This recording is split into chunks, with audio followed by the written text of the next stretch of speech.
Welcome back to Unbiased, your favorite source of unbiased news and legal analysis. I'm your host, Jordan, and I hope you enjoy the show.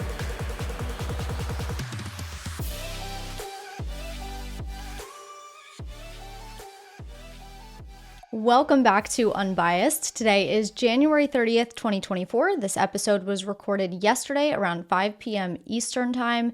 I have two segments for you today. The first is quick hitters. I have 5 stories I want to go through. Then we'll do one-liners, and that'll be today's episode. So one segment shorter than usual, but informative nonetheless. Before we get into today's stories, let me just remind you to go ahead and leave me a review on whatever podcast platform you listen on if you enjoy what you hear today. And if you're a YouTube watcher, please go ahead and hit that thumbs up button and subscribe to this channel. Without further ado, let's just jump right in, shall we? A new piece of border security legislation is said to be making its way through Congress, or at least the Senate, sometime this week. We don't know much about the actual provisions that are included in this bill because the actual text has not been released yet. But Senator Chris Murphy, who is a key negotiator on the deal, said that the bill could be ready for the Senate floor in the next couple of days. A border deal has been in talks for a while now, but the House and the Senate haven't been able to get on the same page. The Senate won't pass H.R. 2 out of the House, and the House seems like it might not pass this new bill from the Senate. They could pass it, and they may, but there's a chance that they don't. So Speaker Johnson said on Friday that this bill is quote-unquote dead on arrival in the House if it resembles anything close to what has been reported. And we'll get into what's been reported in a minute.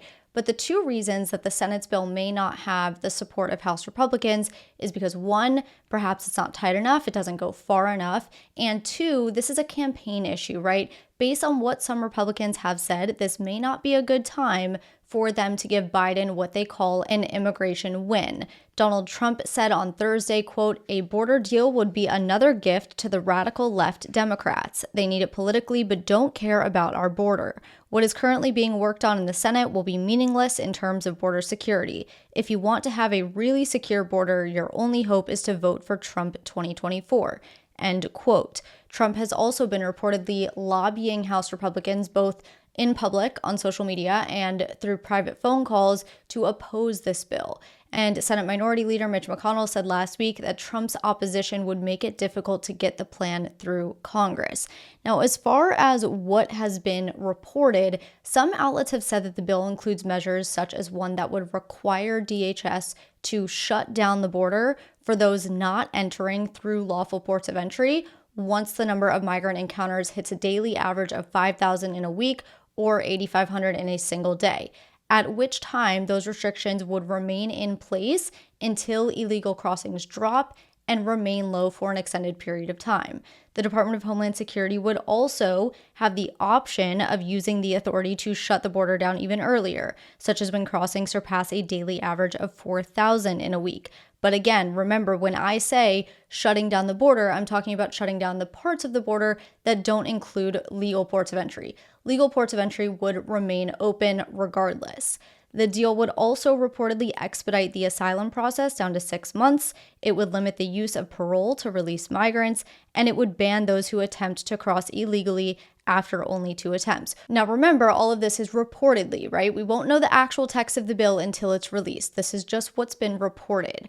On Sunday, President Biden said this bill does have his support. He said, quote, "What's been negotiated would, if passed into law, be the toughest and fairest set of reforms to secure the border we've ever had in our country. It would give me, as president, a new emergency authority to shut down the border when it becomes overwhelmed. And if given that authority, I would use it the day I sign the bill into law." End quote. So again, that could make its way through the Senate this week, and at which time we would then see what happens in the House. Quick hitter number 2. House Republicans released 2 articles of impeachment against Department of Homeland Security Secretary Alejandro Mayorkas for his, quote, "willful and systemic refusal to comply with the law," end quote, and, quote, "breach of public trust," end quote. So again, these are 2 different articles of impeachment here. The first article, willful and systemic refusal to comply with the law, is based on the accusation that Mayorkas failed to uphold immigration laws, that he exceeded his authority and risked public safety. And again, these are all accusations from House Republicans specifically. More specifically, the article says Mayorkas refused to comply with and exceeded his authority of various sections of the Immigration and Nationality Act. The resolution says that these failures led to, quote, calamitous consequences for the country.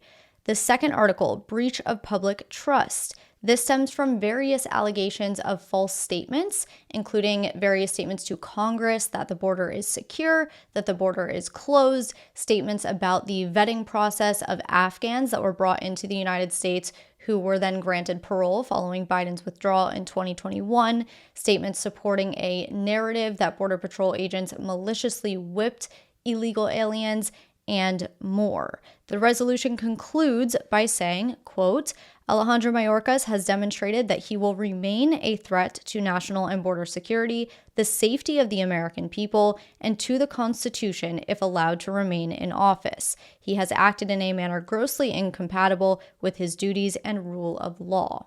So, to give you an idea of where this stands in the impeachment process, the first step in the impeachment process is, of course, the investigation by a House committee. Once the investigation is complete, so once some hearings are held and they hear some testimony from various people and they review some documents and all of that stuff, the committee will then draft up articles of impeachment if the investigation warrants it. From there, the committee will vote on the resolution.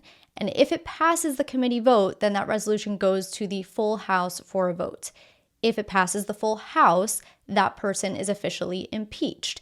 Then the resolution would head to the Senate, where the Senate actually holds a trial and determines whether to convict that person. If convicted, that's when the official would be removed from office, but rarely does a person get convicted. So as of right now, the articles of impeachment haven't even been voted on by the committee. They were just released ahead of time this weekend. So the committee does have plans to meet on Tuesday morning and mark up the articles, and then they could vote on the articles sometime after that.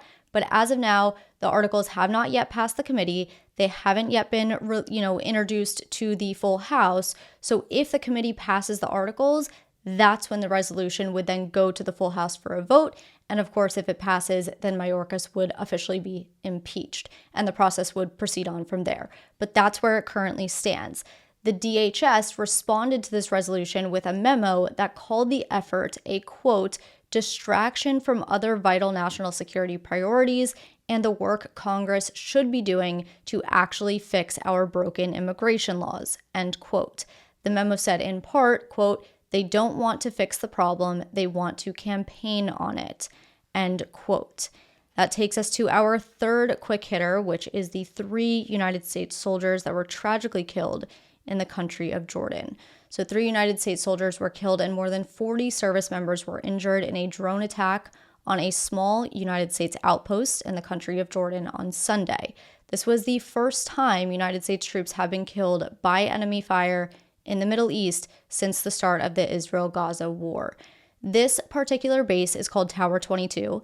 It currently has about 350 Army and Air Force personnel stationed there. It's considered to be a logistics support base, and because of that, it's strategically located at the most northeastern point of Jordan, which sits at the border of both Syria and Iraq. So Syria is to its north, Iraq is to its east. The government here in the United States hasn't yet said which specific militia is responsible for the attack, but did say that the drone was launched by Iran-backed militants. The Islamic resistance in Iraq has already claimed responsibility, though. And this is actually a good time for me to clear up some confusion around that term. The Islamic resistance in Iraq, or the IRI, sounds like one particular militia group, right? But it's not. It's actually a phrase that's used to describe all of the operations of all Iran-backed militias in Iraq. So the IRI is this descriptive term, if you will. It's not a particular group. And you can think of this really as a branding move by the militia groups in Iraq. And just hear me out on this.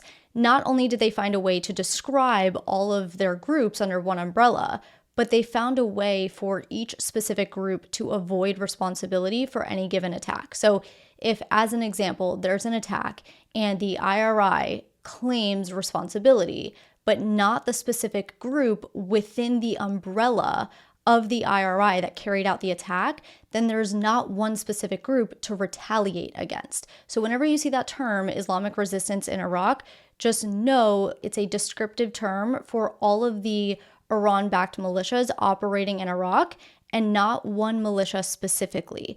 And to be clear, again, the IRI did claim responsibility for this attack in a post on Telegram, but we don't know which specific militia group under the umbrella of the IRI committed the attack. Now, as far as the security breach goes, how did this drone get past our intelligence?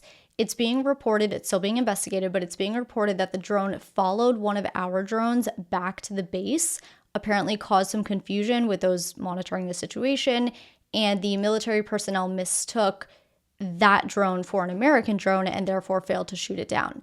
I'm sure as the days go on, we'll learn more about the situation, but President Biden did say on Sunday, quote, "While we are still gathering the facts of this attack, we know it was carried out by radical Iran-backed militant groups operating in Syria and Iraq. We will hold all those responsible to account at a time and in a manner of our choosing," end quote. The fourth quick hitter. A jury in New York took just under 3 hours to return a verdict that Donald Trump should pay E. Jean Carroll $83.3 million for 2 defamatory statements he made after she alleged that he sexually assaulted her in 1996. Now, just as a refresher, and a lot of people don't know this, but E. Jean Carroll had 2 separate cases against Donald Trump. The first was filed in 2019. It was solely for defamation, and that is the one we are talking about right now, okay, in this story. Then there was a second lawsuit that was filed in 2022, and that was filed after New York enacted the Adult Survivors Act. That lawsuit was for both defamation and sexual assault, and that is the lawsuit he was found liable for back in May. The reason that this first case, the 2019 case, just now went to trial is because it was tied up in appeals for years, specifically over the issue of whether the statements that he made were covered by presidential immunity. Ultimately, last month, an appeals court said his statements were not covered, and that ruling is what paved the way for this trial to finally take place. Originally, E. Jean Carroll was asking for $5 million in damages, but then remember when Trump did that CNN town hall the day after the May verdict and essentially doubled down on his position that he never sexually assaulted her, he didn't know who she was, and he called her a whack job, and I think he said a couple of other things. Well, following that, Carroll raised the damages request to $10 million. Then at trial, Carroll's attorneys asked the jury to award $24 million in compensatory damages alone. And then when it came to punitive damages, the attorney asked for an amount that would make Trump stop defaming her.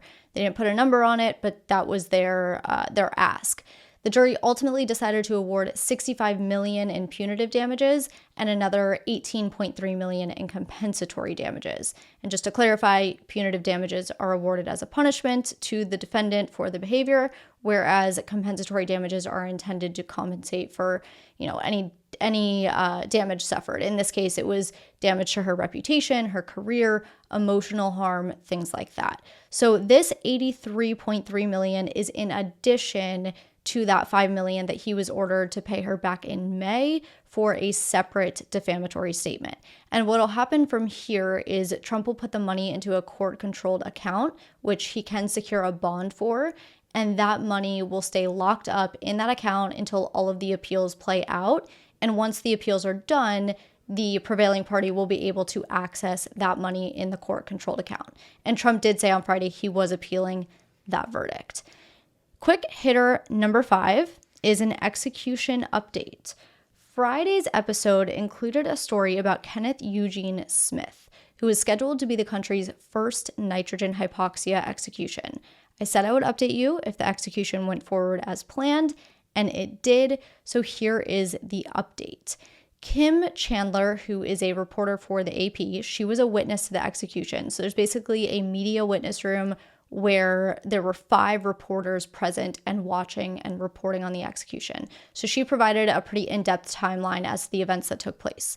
She said that the curtains between the viewing room and the execution chamber opened at 7:53 p.m. Eastern Time. Smith was lying flat, strapped to the gurney, wearing his prison uniform. He was draped in a white sheet. He had a blue-rimmed respirator mask over his face, which spanned from his forehead to his chin. The prison warden entered the chamber, read the death warrant, and then asked Smith if he had any final words. Smith said, quote, "Tonight, Alabama causes humanity to take a step backwards." He then signed, "I love you," with his hand to his family members that were sitting in a viewing room and said, quote, "I'm leaving with love, peace, and light. Love all of you." And as a side note, the family is not sitting in the same viewing room as the media, so the family does get their own room. The Attorney General then gave the prison officials the go-ahead to begin at 7:56 p.m. Reverend Jeff Hood entered the room, put his hand on Smith's leg, and said a prayer. 2 minutes later, at 7:58 p.m., Smith began to shake in seizure-like movements. This went on for about 2 minutes. His breathing appeared to stop completely at 8:08 p.m. after about 10 minutes of labored breathing. The corrections officer went into the chamber to look at Smith. The curtains to the viewing room were closed at 8:15 p.m., which signaled the end of the execution, and Smith was officially pronounced dead at 8:25 p.m. Following the execution, Alabama's Corrections Commissioner John Hamm told reporters that the nitrogen gas flowed for 15 minutes, but he did not go as far as to answer at what time the gas began flowing or at what time the monitor showed Smith's heart to have officially stopped beating. Smith's final meal consisted of a T-bone steak, hash browns, eggs, and A1 sauce from Waffle House, though the prison official said that he barely touched his meal. So the question leading up to this execution, and the question that is sure to arise again at some point in the future, is, does nitrogen hypoxia as an execution method constitute cruel and unusual punishment under the 8th Amendment? This is something that Kenneth Eugene Smith tried to argue leading up to the execution. He said he was essentially an experiment, but the Supreme Court denied that. So this was the first execution of its kind, and it likely won't be the last. So the courts at some point will have to answer that question. It's very possible, I'd even go as far as to say it's almost guaranteed, that the next inmate that has a nitrogen hypoxia execution scheduled will challenge the method and use Smith's execution as an illustration, sort of, so as to prove that the method is in fact cruel and unusual. And that's because Smith's execution didn't exactly go completely as expected. Previously, state officials in Alabama had filed documents with the court that said that they anticipated Smith to be knocked unconscious within minutes of the nitrogen gas starting to flow, and that it would essentially be pretty quick and painless, but it didn't exactly happen like that. He was convulsing, he had labored breathing, but at the same time, we've seen many lethal injection executions have the same exact results, right? Convulsions, heavy breathing, vomiting, things like that. And the lethal injection has been upheld many times as an authorized and constitutional method of execution. So the standard when determining whether something is cruel and unusual under the 8th Amendment, according to the Supreme Court, is that the manner of execution cannot create a substantial risk of wanton and unnecessary infliction of pain, torture, or lingering death upon the person. So the question becomes, does nitrogen hypoxia create a substantial risk of wanton and unnecessary infliction of pain, torture, or lingering death? And based off of Smith's execution alone and what we've seen with the lethal injection, I'm not sure it rises to that level, but it is sure to be challenged. Now let's finish off with one-liners. The ex-IRS contractor Charles Littlejohn, who leaked Trump's tax documents to media outlets in 2019 and 2020, was sentenced to 5 years in prison on Monday. The Biden administration is reportedly discussing slowing weapons sales to Israel as leverage to convince Israel to scale back its military presence in Gaza. A source familiar with hostage talks in Paris over the weekend said negotiators from Israel, the United States, Egypt, and Qatar have agreed on a framework for a new ceasefire deal that was presented to Hamas on Monday. The CEOs of Meta, X, Discord, TikTok, and Snapchat began their testimony before the Senate Judiciary Committee on Monday. about potential harms from their platform on teenagers and child exploitation. Boeing's 737 MAX 9s are back in the air as of Friday, following their weeks-long grounding for inspections. And the final one-liner is actually a two-liner. I'm cheating a little bit here, but Turkey's ratification of Sweden's NATO accession last week led to the United States approving an F-16 fighter jet sale worth $23 billion. Turkey first made its request for the jets in 2021, but its delay in ratifying Sweden's NATO bid created a bit of a contentious moment between it and the United States, which was part of the reason that the sale was delayed. That is what I have for you today. Thank you so much for being here. I hope you have a great week, and I will talk to you on Friday.